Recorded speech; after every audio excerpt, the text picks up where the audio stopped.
one more step that you need to look out for when you get this sod, okay? And you're gonna have to do something after you install the sod to get rid of the problem that came with the sod.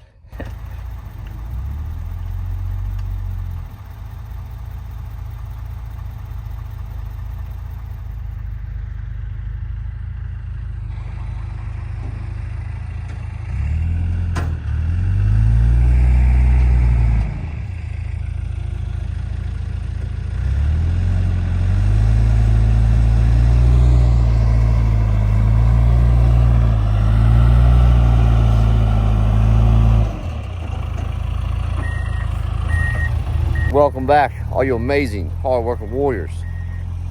I don't think any of you guys realize how much of an operation it is to grow this amazing sod that we put down.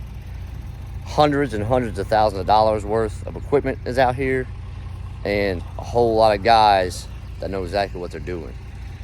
You can see everybody behind me, and yeah. Let's go to the job site now, and we'll go over the sod installations, the prepping that you need to do, and we're gonna have a good day. Even though I shoveled 32,000 pounds of dirt yesterday. Yeah, feeling good. So, you may be wondering, if you haven't seen the previous video, where am I putting 32,000 pounds of dirt, and how much did it cover? It almost covered 5,000 square feet, and this is the backyard that we put it in yesterday. And yeah, that's the dirt we had, the nasty brown, gross, I don't know, clay kind of stuff. Let me show you real quick something that you never ever want to use on your properties, okay? You're just gonna be ripping it up and taking it out eventually. That mesh netting that supposedly deteriorates back into natural, yeah, it doesn't, okay? We spend a lot of time and effort ripping all that mesh up from this backyard in order to get it prepped, because when you're prepping first, you got to get all this stuff nice and short down to the dirt as possible. We then came in, laid down an inch or more if needed in spots for leveling, but basic inch of a layer of topsoil to put the sod on. And the truck, the dump trailer, was able to hold 2 pallets of sod, and that's a 10,000 pound dump trailer, double axle. So for you guys that are going out and getting this stuff yourselves, plan for a couple trips, okay? Check back in. Let's do something real quick here. I'm working.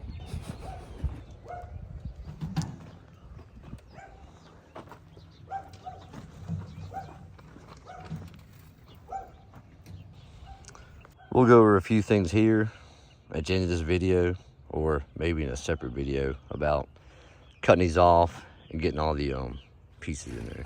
Yeah.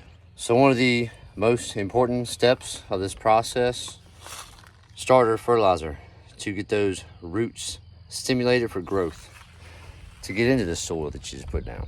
So my recommendation, if you don't own one already, get one of these bags that hang over your neck, and so much easier than trying to use a push spreader over clumps, dirt clots, and hills that we have. So there's no reason that you would want to push a spreader through all this stuff when you can just get a bag, hang on your neck, and direct it anywhere you want. So there's a little helpful hint, save some time, effort. We're gonna continue to offload, and I gotta go pick up 2 more pallets for today. We'll have 4 pallets tomorrow too. So, hey, continue to hang out with us. We'll get a little bit of footage, and we'll continue to talk about how to do this stuff for yourself at home or for your customers, okay?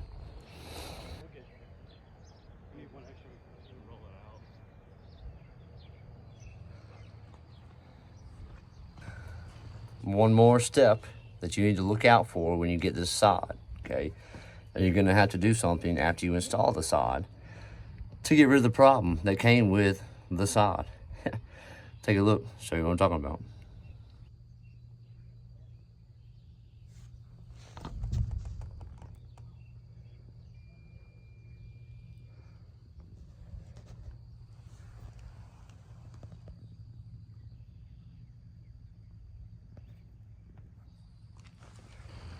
So obviously those grubs came with the sod, and we're definitely going to have a treatment for the grubs to get rid of them. We don't want the grubs eating up the sod roots that you just put down.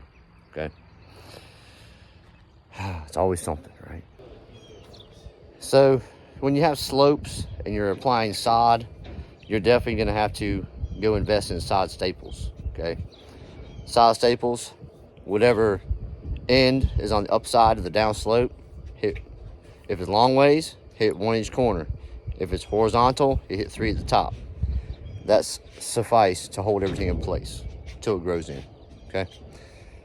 Hey, all these little things matter, and there's all these little things you have to think about when you're bidding these jobs also. So stay tuned. We'll keep on rolling. Dalton, the field boss, is gonna unroll these things while I go pick up more pots. Okay. All right, so I just got back and the boys been working hard. Love the way the instant grass looks when you're done.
All right, so got that offloaded, and that's enough to do half the job.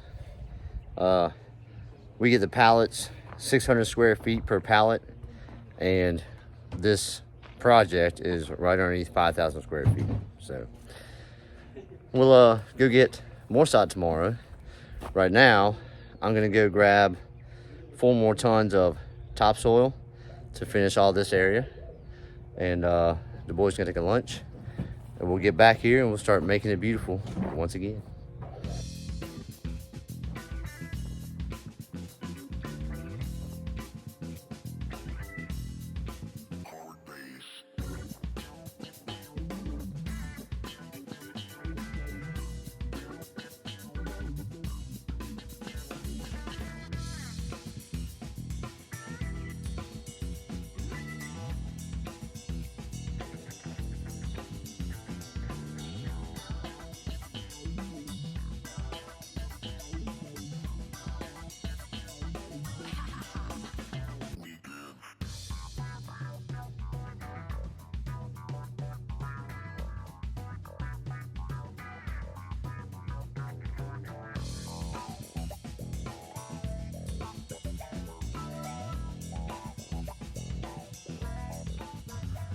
So here is the residential size connectors for the downspouts. It's that little piece right there. And we're gonna run it over here to a simple pop-up drain. And when you're connecting this 4-inch pipe to this 4-inch pop-up, you're gonna need an inner coupling, inside coupling, okay? Connects these two. This is that inner connector that the 2 pipes will catch up into. All right, so we're gonna connect these downspouts here, bury these lines, and connect them with the Y connector here. And it'll flow out there. And I already dug them a trench with the machine before I took it back. So we just threw that roll in there from the fabric just to hold space so we didn't have to so much digging, running back and forth with the trailer. So yeah, and I'll show you here what the pop-up looks like at the end.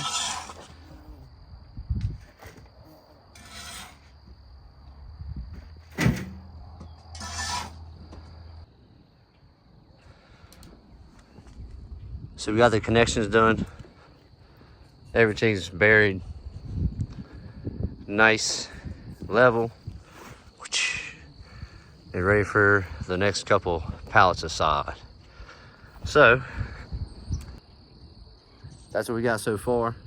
And let me walk you back here real quick, show you what we got.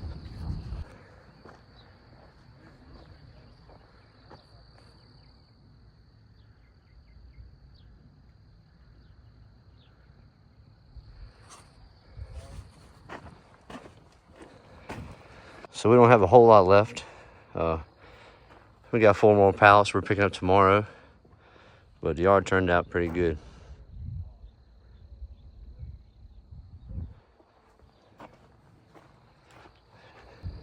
All right, so I'm not sure if it's the end of the video or not, but it's the end of my day because it's past 7 o'clock. It's time to roll home. As always, be good if you can. Always be kind. Above all, love each other. Peace. Elite Landscape style.